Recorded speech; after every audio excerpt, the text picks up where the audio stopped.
Welcome, everyone. I'm so excited for this call today.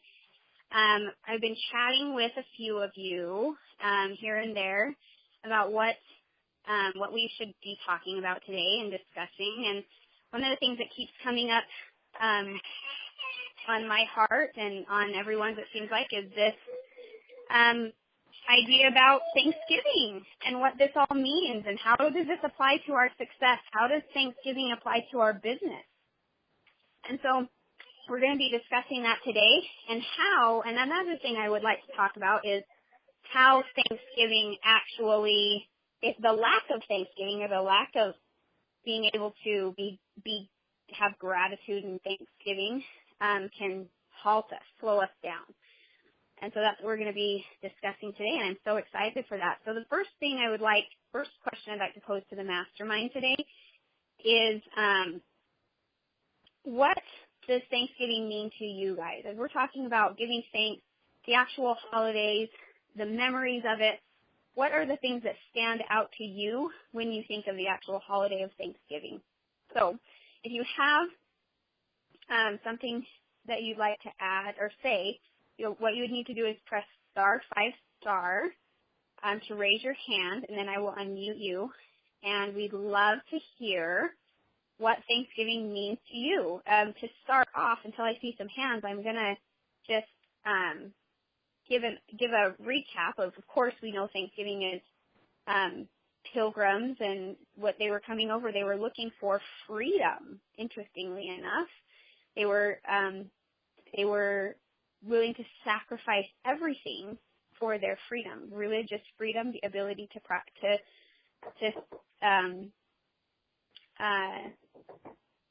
worship the way that they wanted to worship. And they were willing to sacrifice everything for that. And so when we think about freedom and Thanksgiving, it's tied together. So they that was their journey. So anything you'd like to add when it comes to that would be awesome. Just go ahead and push *5* for some comments about Thanksgiving.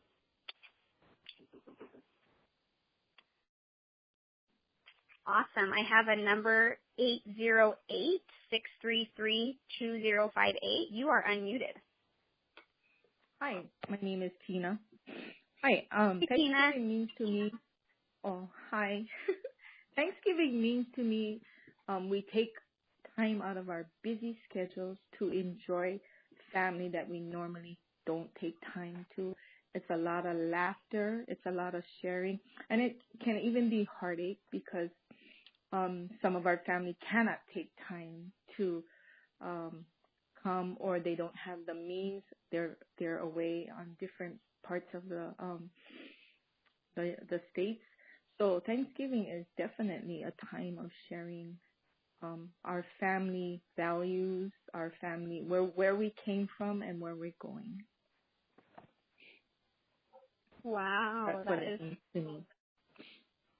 That is wonderful. So just to make sure I got it right, to you, Thanksgiving is, and to me as well, I agree, is time to get together with family, to share that time, take time out of your busy schedule. I love that you said that, busy schedule, to have a whole day dedicated to celebrating, being with family. And you also mentioned that there might be some heartache for people that can't come, that they don't feel like they have the freedom to come and be with family.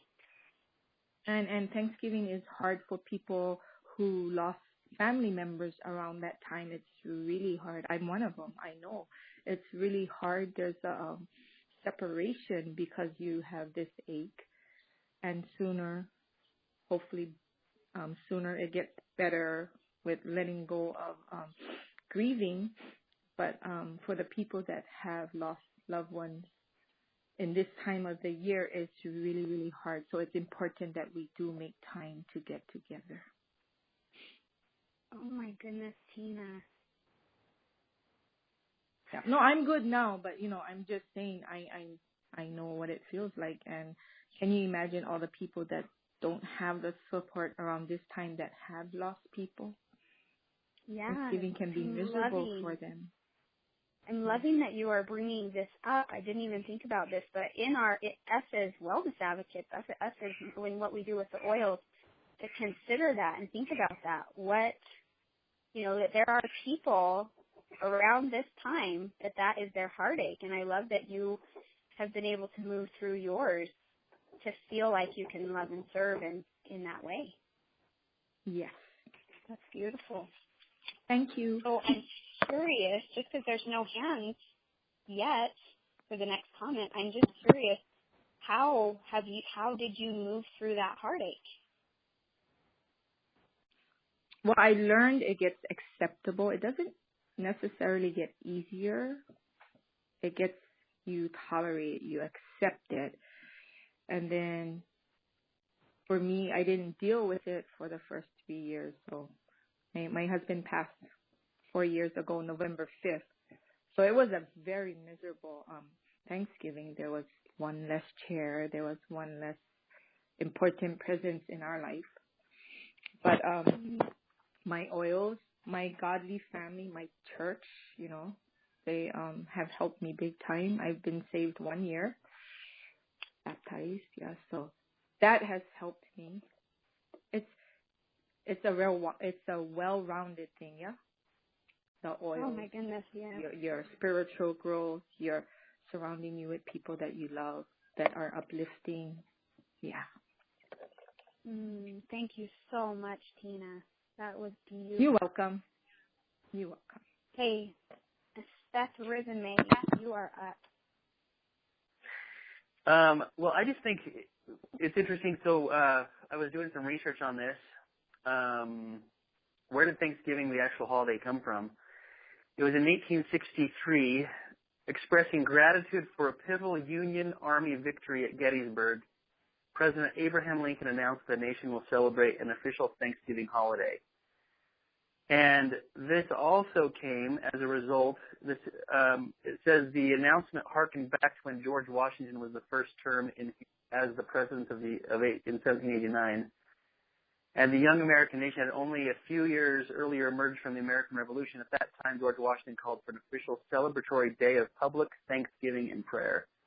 And so I guess my point is that isn't it fascinating that Thanksgiving actually this is a day set aside as a nation to give thanks to our higher power, and that it was instituted by probably the two greatest presidents in our lifetime in the history of the country, and in particular that it was started by President Abraham Lincoln in the great fight for freedom for all people and ending slavery, after one of the most bloody and horrendous battles of Gettysburg.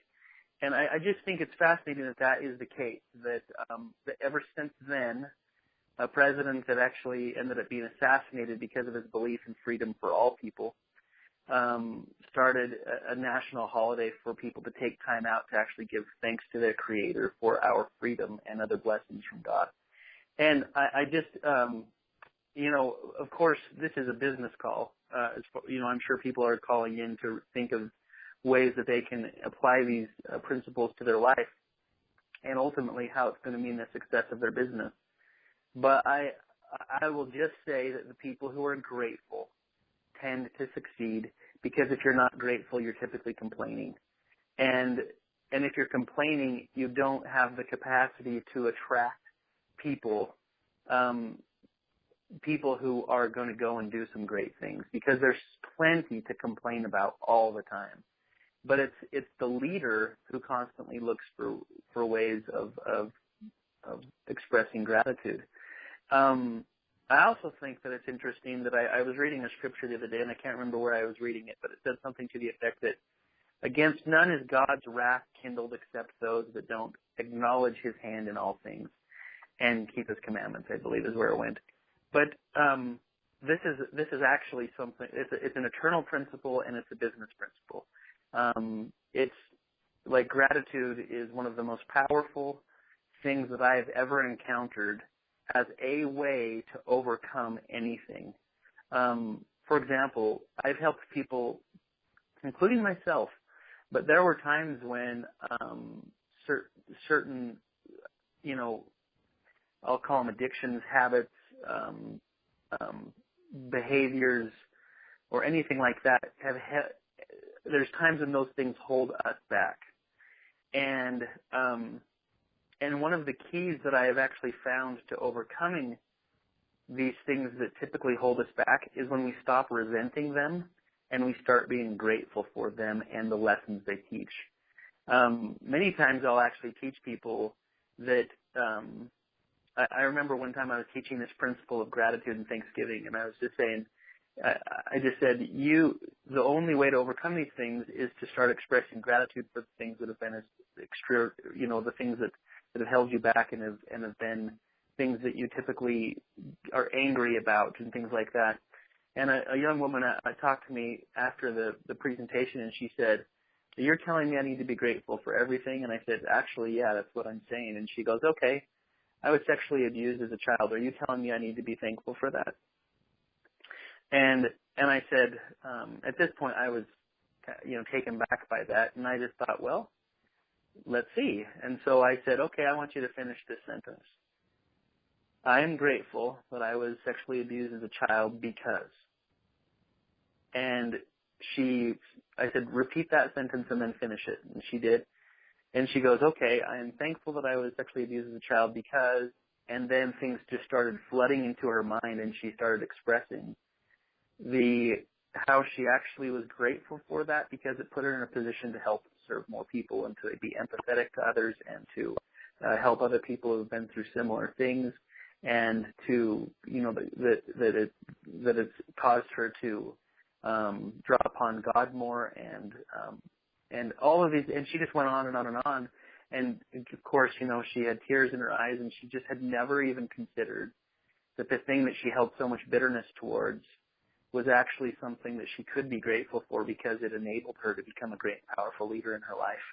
And this goes with everything.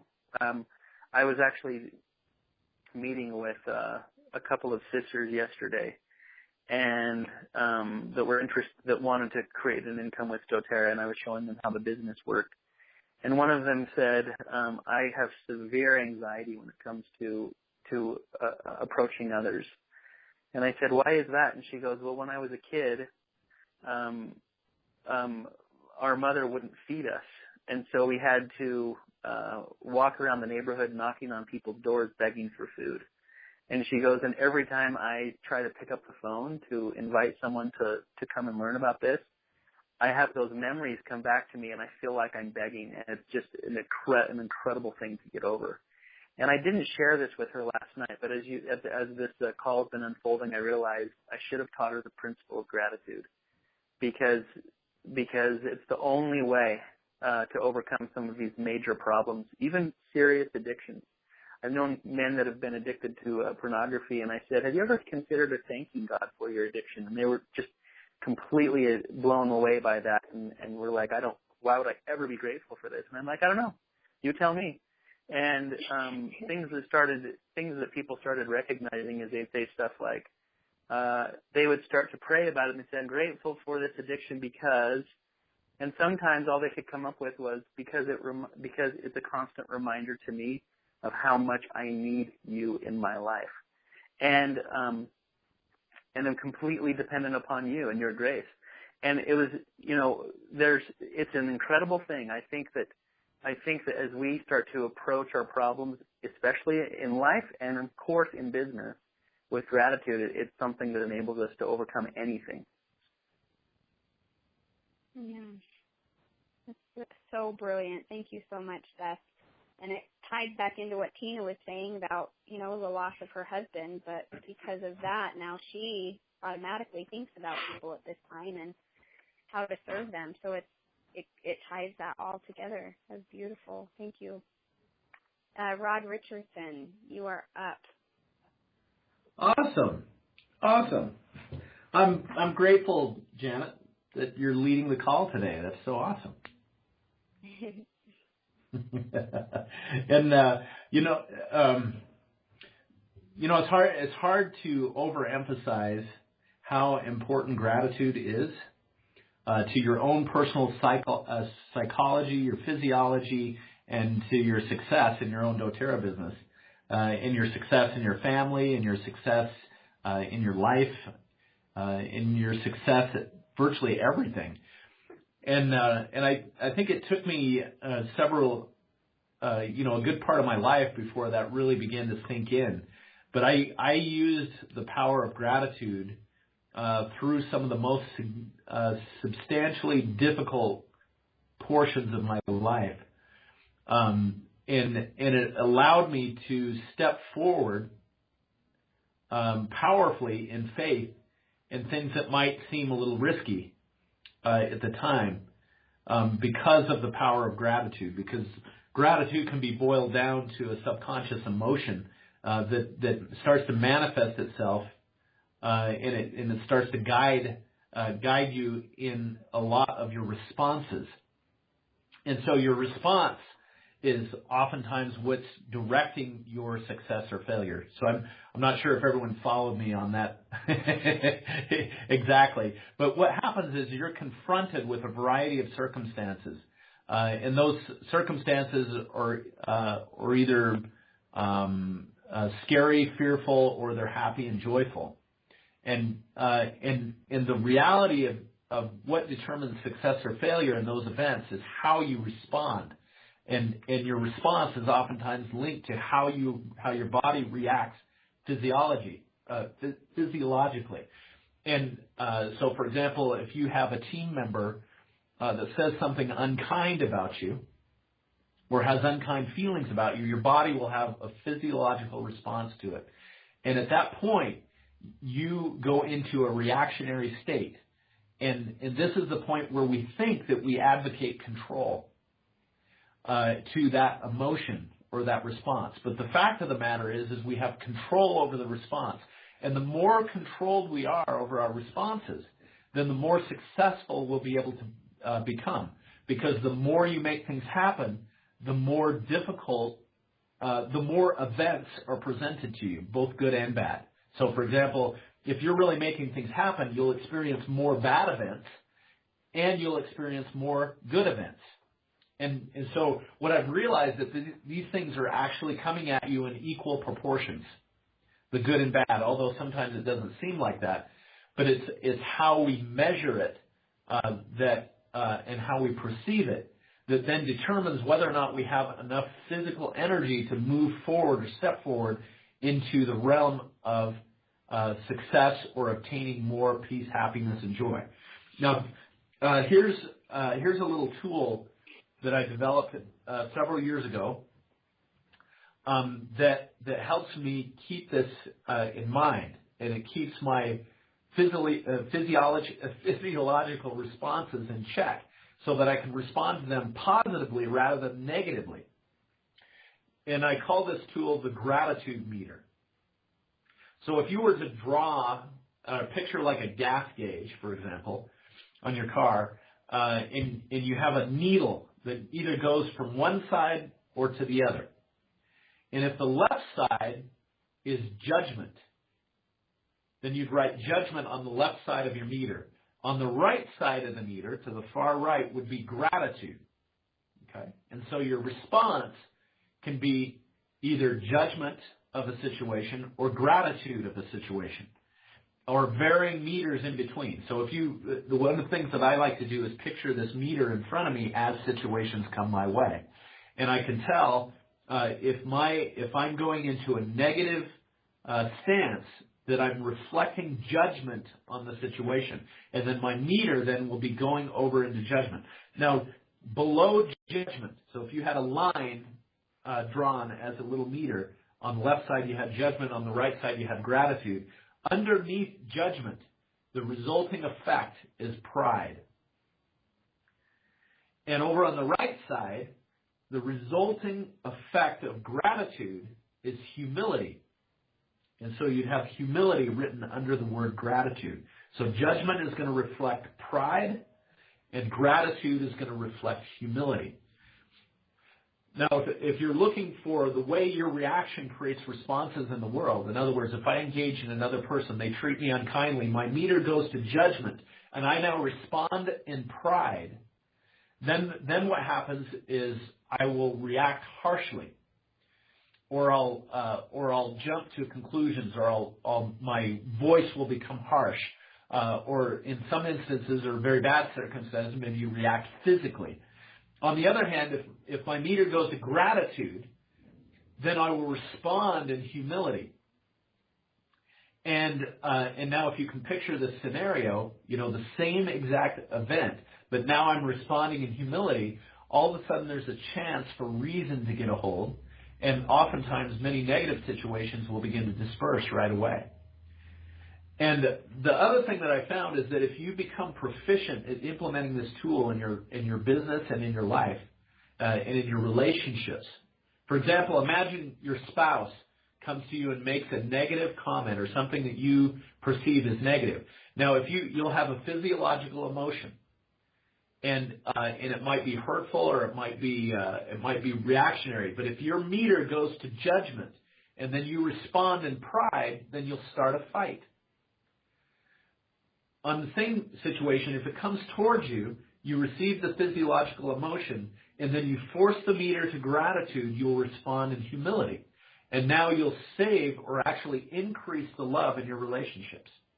So imagine if the person on the other side is a team member or a spouse or a child or an important relationship or a partnership or anything that you have going on, you can see how important it is that your physiological emotions, that you're controlling that meter to tilt it towards gratitude in all cases versus judgment.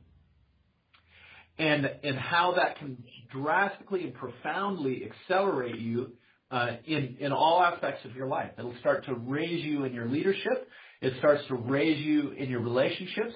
It starts to raise you in the opportunities that become available to you, because people respond to humility and they respond negatively to pride. They fight against pride and they respond with love to humility.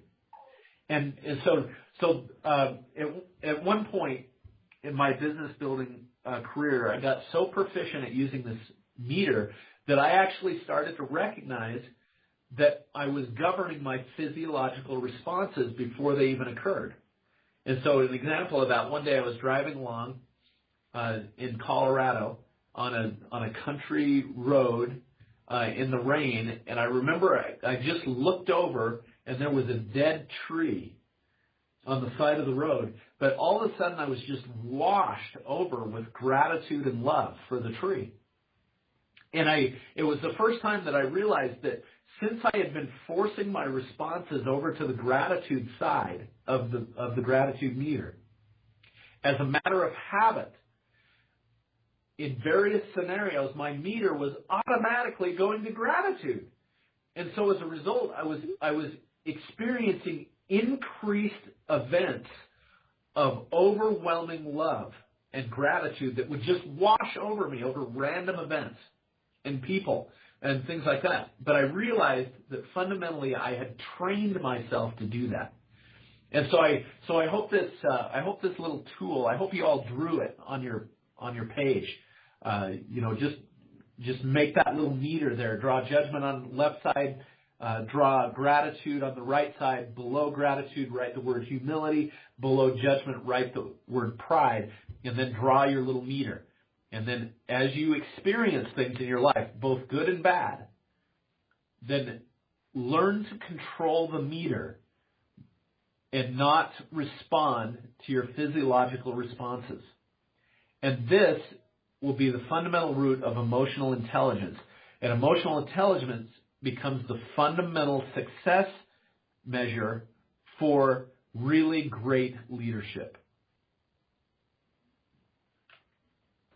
Goodness, Rod, I hope you were all listening, because he just spouted wisdom, I think $1 million wisdom, I would call it, because I remember, Rod, when you first came to Idaho, the very first presentation you ever had done here in Idaho for us, and you taught us this. And I remember writing it on my book and thinking,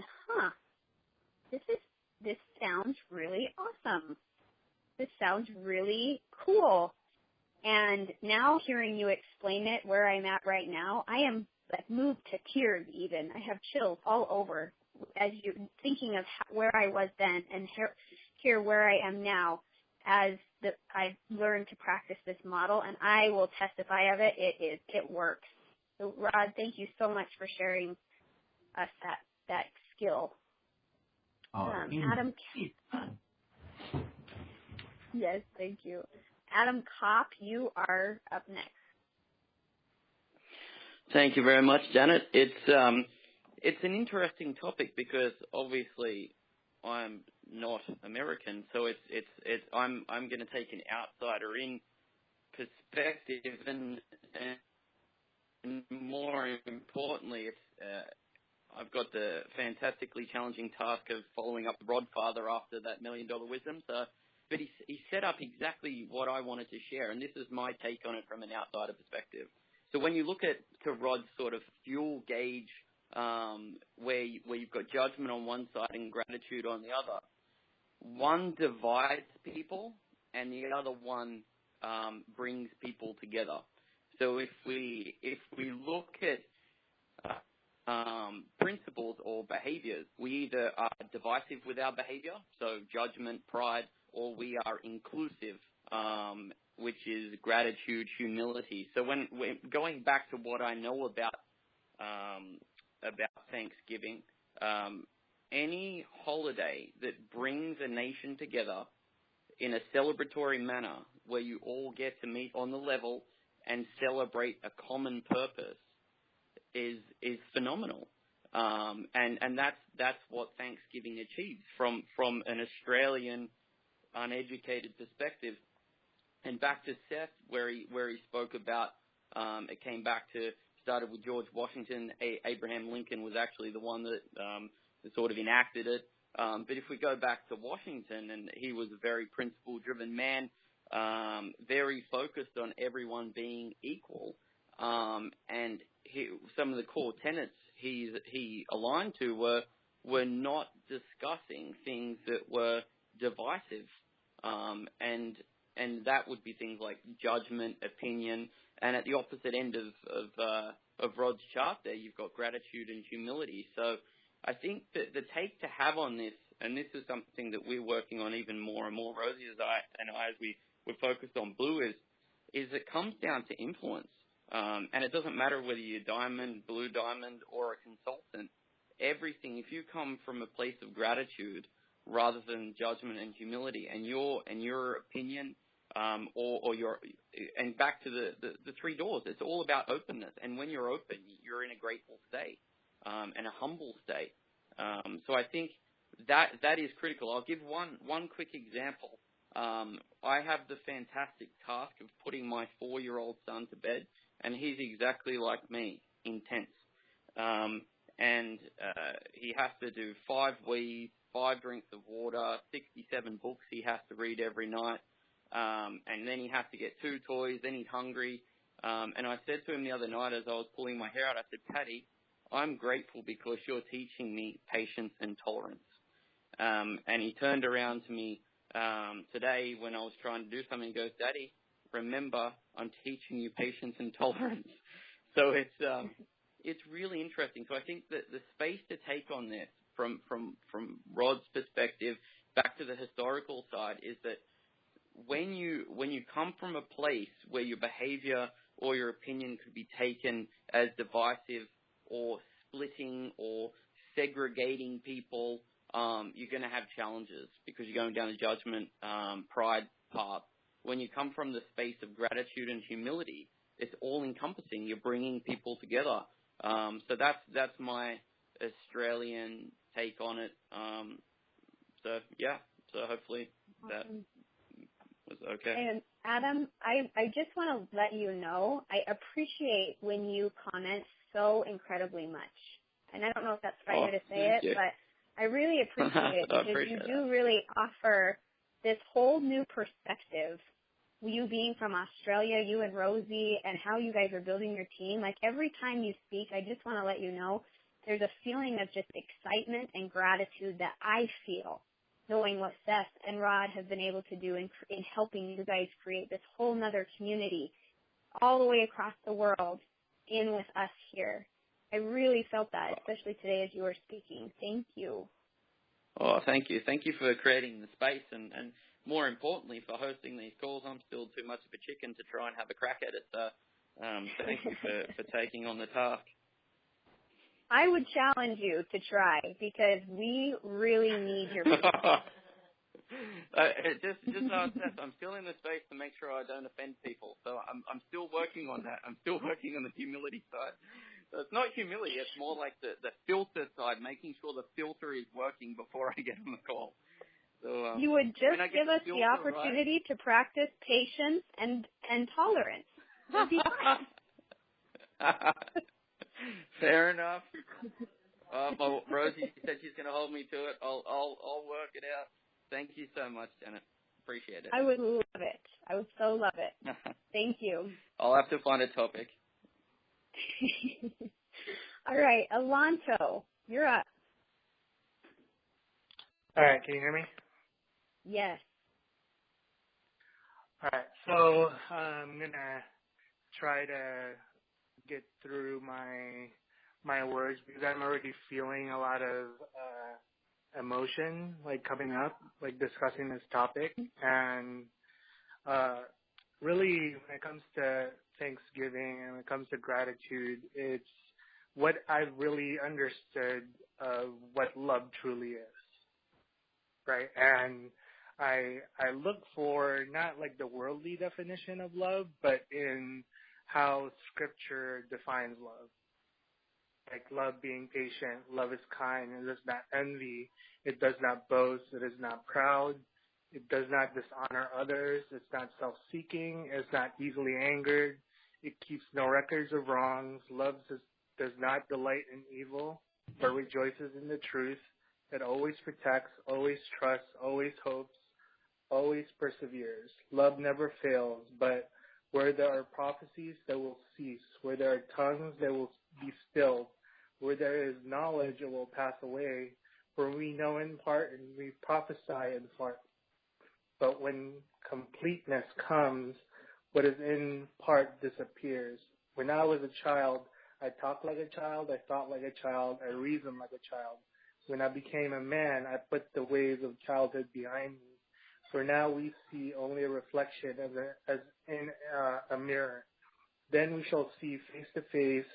Now I know in part, then shall I know fully, even as I am fully known. And these three things remain, both faith, hope, and love. But the greatest of these is love. And really, like taking that to heart and what Rod was kind of identifying as a tool to utilize, because when you're in gratitude, when you're in this aspect of love, it conquers fear, right? There's no way that you can feel all these emotions that are opposite of love if you're in the moment of feeling the emotion of love, of gratitude, of thankfulness. And really that's been my way of starting my day. Like at the very beginning, I have this like affirmation that I say to myself that I'm so happy and thankful now that I have this day to go by, that I'm taking this breath of air that is provided without me asking, that my heart is beating, that all these things are happening without my control, right? And another tool that I want to give everyone in this call is what we learn at UPW with Tony Robbins, and it's called gratitude stacking. So when it comes to like your problems, your fears, you tend to stack those types of emotions, right? And it could be like little things that frustrate you, little things that kind of get under your skin and you don't address it. And you not addressing like those fears or those issues tend to get to a point where it's gotten stacked so much that it just explodes, like you blow up. And what you can do in a destructive sense, you can do in a positive sense when it comes to gratitude. And it's really as simple as like closing your eyes and with open arms, like think of maybe the first thing that comes to mind that you're grateful for, and then you bring your arms to your heart. Like you take it in and you receive it. And then you think of another thing that you're grateful for. Again, you bring out your arms and then you bring it in again. And if you do this literally at least 3 times, like think of 3 things that you're grateful for and you stack it, like you will have one of the most euphoric like feelings that like you won't even be able to explain. And I challenge like these people that are listening to this call to try it. And I know it works because I've seen it for myself. I've seen it in others. And it's probably one of the most amazing things that you can do for yourself to be able to feel like that, or to see what that feels like. Amazing. I would highly suggest that to everyone. And one of the things that is really cool about Alonto and Desiree, just the fact that you mentioned this tool, is that both of them have such a power in being able to feel all things. And because of that, at least me, I feel free to feel all things around them, which is very freeing and very progressive. And so I highly suggest everyone listening to try that. Thank you, Alonto. Is there anything else you can add on to that for people to understand? So what I was hear you saying is that you think about what you're grateful for, you bring it in with your arms, pull it into your heart, and then you start stacking that. Is that correct, or did I miss anything? Yeah, and one of the greatest things that like probably will change like your emotions instantly is the idea of celebration, right? So when you think about it, like think of you as a parent, right? And you have this time of the year now where you're probably thinking about what are you going to give your kid, right? What are you going to give them as a present? What have they been asking like for the whole year? And you're putting yourself in a space where you're looking for this present, right? And come like December, December 25th, Christmas Day, and they're about ready to open the presents. And they open it, and they're like, open it, and it's the thing that they've been asking for, like, for the entire year they've always wanted. And they say thank you, and they're grateful for it. But they're grateful in such a space where, like, they start, like, screaming, they start celebrating. It's like, oh, my God, this is so amazing. Like, I can't believe you did this for me, Mom. I can't believe you did this for me, Dad. Like, this is awesome. Like, you feel that? Like, it changes the aspect of not just, like, saying it in words, like being grateful and being thankful in words, but literally your entire body, your entire physiology, your energy, everything in it changes when it comes to you celebrating that aspect. And being a parent and knowing that we do have a Heavenly Father, we do have a higher power that looks to us to kind of put us in the perfect path of what He has planned for us. And when we're grateful for the things that He has kind of allowed us to grow and allow us to kind of develop as a human being, as a person, as a child of God, and we're that excited for like that journey, like how much more are you going to bless your child? How much more are you going to give everything that they need to be able to accomplish their purpose in life? Awesome. Thank you so much, Alonso. So at this point, I want to kind of veer. Now that we have a really good understanding of how important gratitude is, I loved all the tools we've now been given to practice gratitude, because I really do believe, just like anything, it's a skill, like Rod was saying. We have to learn it like we would learn to play the piano or any other thing. And if you choose to get on this path, practicing these skills, like what Alonso and Seth and Rod and Adam and Tina have all expressed, the next step, gratitude, opens the door to feel joy. And I love that Alonso kind of brought that up in talking about celebration. And it's a natural thing that happens. And now there are some emotions that come up when we think about joy or celebration. I mean, just turning it to a business stance, a business space. A lot of the times, things that have happened when you think about, well, just going and enjoy. Well, then you get this feeling of like, oh, well, will they ever come back? Will you just get stuck in like this where you won't come out of it, and then you become unproductive and all these things. So joy is a necessary emotion, but I think there's a common attitude of almost not really knowing how to feel it, almost feeling like it might be fake or things like that. So I would like to know what your guys' feelings are, what you understand about joy, and how that relates to your business. Why is it important? Gratitude leads to joy and celebration. So what does that mean? And if you are going to comment, you just push *5*, and that will raise your hand. Alonso, did you raise your hand again, or did I not lower it? I raised my hand. Okay, yes, go for it. I love this.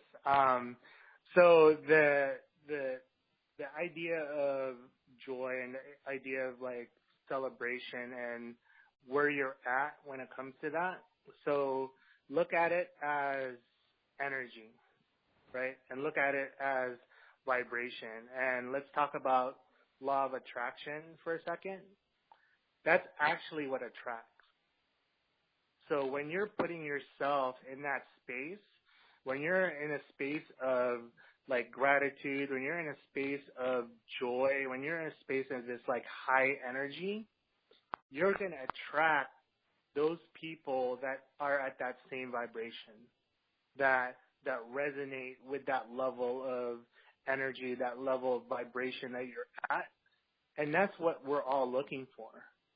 We're all looking for those types of people to join us in our business. But the fact of the matter is, like, most people are in that state of low vibration. They're in that state of always, like, in suffering mode, right? And that's the type of energy that we attract. So whatever your predominant state is, that's going to be the attraction that you're going to have when it comes to your people and your leaders when it comes to your business. Interesting. I love it. Anyone else have any comments about joy? Hi, it's Rosie. Yay, Rosie! I'm so excited to hear you. Yay. Go ahead. So one of the things that I heard recently, and I've been using it a lot, is life happens for you, not to you. And recently, anytime I've had, like, if anything hard comes up, or like Rod says, when like this negative emotion comes on you, I always think about, right here, right now, what's the lesson for me that, like, this is for me? And instantly that feeling just changes to joy, because I know that it's happening for me, not to me. So I think gratitude is something that I did a lot of right before we hit diamond, and a lot of the stuff that even I do now it's not even so much what I'm grateful for right now, because I'm grateful for everything because I have that attitude now, but it's, you know, things I say a lot of the stuff in the present, you know, that we want to achieve, and I think over the last year, as I've been writing everything as if it's already happened, and I've seen all of it come into fruition, from the business to a natural birth to just different things in my life, that I think when you experience that joy, that your faith is increased, and you know it's what's the word? You know how important it is to be grateful. It just inspires you more to, like Rod said, to change that emotion straight away. But I do think that joy doesn't come until you have gratitude. And I think that's what I'm experiencing more, is the more that I switch my thoughts to gratitude, I feel that instantness of joy. And today we had it where we went to see a customer who can't order oils online, and I'm probably too good sometimes when I have a soft spot for people. So like we drove like an hour out of our way to drop these oils to someone, and you know, at that moment I was having like a near panic attack, and I was trying to understand what was going wrong for me, and I realized it was like where I'm not very good with boundaries, and I'd let my boundary down. And in that instant, I just thought that, you know, that phrase again, you know, life is happening for you, not to you. And as soon as I thought that, the feeling of panic left me, and I just realized, okay, well, you know, this is something I need to work on. I need to be grateful for this woman who's teaching me about boundaries. But as soon as I thought that, the feeling of joy came up in my body. So, yeah, it's kind of amazing. It's so interlinked. Wow, Rosie, this is amazing. So when you have you ever had, I'm just curious, have you ever had the experience where you feel the joy trying to come, but then it's almost like it hits like a ceiling or something, like you're like it like it gets stopped? Have you ever had that happen? Probably loads, where I'm standing in my own way. Mm-hmm. So interesting. I really appreciate the skill that you gave us. Yeah, go. Yeah. So Adam's just pointed out something to me. So when I did an awful lot of gratitude affirmations because I wanted to have a home birth, and everything was lined up for it to happen. And my midwife came to the house because I'd been having contractions for so long, and she said to me, so I had Paddy in at home with me, and we got rid of him, but we sent him up to my auntie's, and my contractions were just stalled. They weren't progressing, and they should have been. And when my midwife came back, she said, "Look, I'm coming because I think that you're in your own way. You know, Paddy's gone out of the house now, but I think that I needed to take a moment to prepare for the joy of." I knew the birth was going to go to plan. I knew we'd everything organised and everything was going exactly as I had kind of manifested it. But I think that moment when she said to me, you need to go down to the room and sort your head out and, you know, listen to your audios. And when I went down to the room, I actually had to prepare myself to actually receive Saoirse. So that's probably where I would have noticed I was hitting my ceiling, that I couldn't believe how perfectly everything was working, because I'd worked so hard on being grateful for it to happen the way I wanted it, and it actually happened that and more.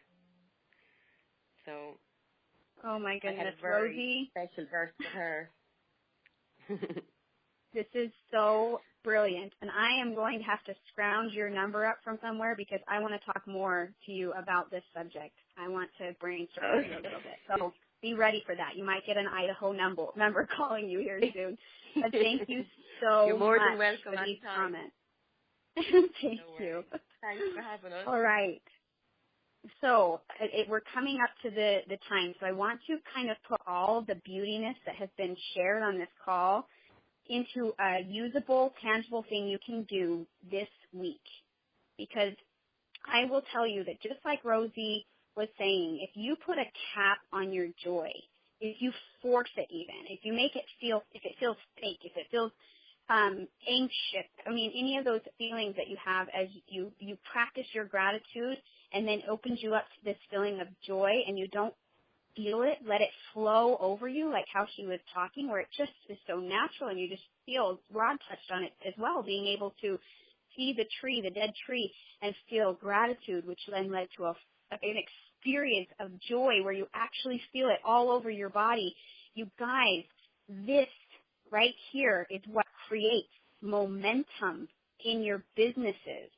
If you get so good at this skill of practicing gratitude, experiencing joy, momentum will come so naturally to you because people want to learn how to do what you're doing. They want to. Most people on this planet put a ceiling on their joy. They only allow themselves to experience a certain level of joy. And so, for all of you on here, if you're wondering if perhaps you might be stuck in a ceiling, or if you might not quite know, because it's like I said, it's like learning how to play the piano. If you've only experienced someone that has played scales, well, then you can learn how to play scales, and you don't really know that you don't know how to play a whole Beethoven symphony. So I'm going to expand your mind for a minute on the level of joy that you can experience and that you can learn how to become a part of who you are, which will create natural momentum, attraction that you'll be able to flow into and receive and not feel anxious about when it comes. Oh my goodness, what am I going to do? My team's moving so fast. I don't know. All these emotions that happen. No, those are pointless, unnecessary emotions. We flow through our good and we flow through our bad. It's beautiful. So, be thinking about this if this is you. If you have ever had the moment where you feel a lack of balance, you feel like, if I do this, then this is going to suffer, and if I do this, then you feel pulled in any direction, this is a moment to practice gratitude. Okay, if you're somebody that, if you're in it, you have this, if you feel like you're not fully present, either when you're doing your work time, if you feel like, or like your doTERRA time, you're making your doTERRA calls, but yet you're feeling guilty about your kids, or feeling you're having other emotions along with that, so you're not able to be fully present in your business, or if you're with your family and you're not able to be fully present because you're thinking about your business. Guys, this is an imbalance when it comes to this model. Gratitude leading to joy, leading to attraction, which then leads to momentum. Okay? Another thing, not fully finishing things in your life. If you are somebody that you clean all the dishes, well, I just barely talked to my sister about this, and we were joking about this, because guys, everyone does it. We all fall into these places where we're not fully balanced here. It's just something that you have to, if you take note of it in the same way you would notice, like Desiree says, a red flower or a blue flower. You just notice it and then you adjust it. Don't take this as an identity, because your identity, all of you on this call, let's just accept it. Your new identity, your new self, is that you practice gratitude, which leads to joy, which leads to attraction, which leads to huge momentum that you know how to handle because you've been prepared for it. Okay? That's all of you. You are now, that's this person. This is your new identity. So if you don't feel like this is you, if you don't feel in the moments where you're feeling out of balance, you're not feeling fully present, you're feeling worried, you're feeling anxious, you're feeling like you're not fully finishing things. Okay, that is not your normal. We are going to shift that. And I will give you some oils I will suggest for this, because this is really important, guys. So another thing, not fully finishing things. So if you're doing something, you're cleaning. Like the other day, I was cleaning out my car, and I almost had it totally done, but there was just a few little straggly things left, and I was like, oh man, I don't have enough time. And so I left just one or two little things on the floor in my car, rather than just cleaning it out, vacuuming it, having it be done, feeling a full, just all that. So if you notice that you're doing things where you're not full out, playing full out, fully finishing, fully changing. This is something that you need to start practicing. Another thing, if there is clutter in your home, if you've noticed that you're experiencing cluttery places, cluttery spots, this is an outward thing that will happen when you are not practicing this model of fully feeling joy, which then leads to, in Rod's sixth model, leads to humility, which then, of course, opens up the door for joy, which leads to attraction, which leads to momentum. Okay? Anxiety is another thing. So if you have ever, which I'm sure all of us have, I'm saying this because I experienced this. If you're ever in that space, just know that is not your normal, and you're going to move to this new normal of practicing gratitude. You can start by bringing, like Alonta said, bring the gratitude into your chest, or use Rod's gratitude meter. That is another thing, being able to say, okay, am I leaning more towards judgment, or am I leaning more towards gratitude? Some oils I will suggest to just help lock this into who you are, make it a sensory experience for you so that you can truly connect to this new normal that you have, is ylang-ylang first, because ylang-ylang is the oil of freedom. And the feeling of freedom, that you could be free, is the same thing that got the pilgrims on that ship, and where they were willing to go through anything to be able to experience this level of freedom. And so freedom, and this is all going to go on your neck and your shoulders. And if you have a friend, help you rub it down your spine too. This is all really important for this area. So ylang-ylang, and then next you're going to do spikenard, the oil of gratitude, walk you through that gratitude door. And then you're going to do wintergreen in the same place, neck, shoulders, down the spine. Wintergreen is the oil of surrender, help you to connect with taking off that joy feeling, just taking it off and saying, yes, I will receive full joy here. And then you're going to do spearmint, and this is actually going to come around onto your throat as well to help you to then experience it, be present in it, speak whatever comes to your mind, be there. Okay, so that is the oils that I would suggest to use to help this become a part of who you are. And then the last thing I'm going to suggest to all of you is tomorrow, Thanksgiving Day, I am going to invite each one of you to be so incredibly present. This little layering experience of these oils on you, this is called it's Thanksgiving. It's called Thanksgiving. Because if you can do this, if you can truly just be 100% present, experience joy tomorrow, full joy. Don't let yourself get distracted or anxious or pulled away or anything. Release all of that and be present tomorrow, because if you can truly celebrate this holiday the way that it is meant to be celebrated, you will naturally create a momentum in your life. It will naturally happen for you guys. So I want to offer that to you as a gift, my Thanksgiving gift to all of you. I love you all so much. I hope you connect to this and do it and enjoy tomorrow, and then be ready to handle all the momentum that's coming your way after this beautiful celebration. Love you all. Have a good day.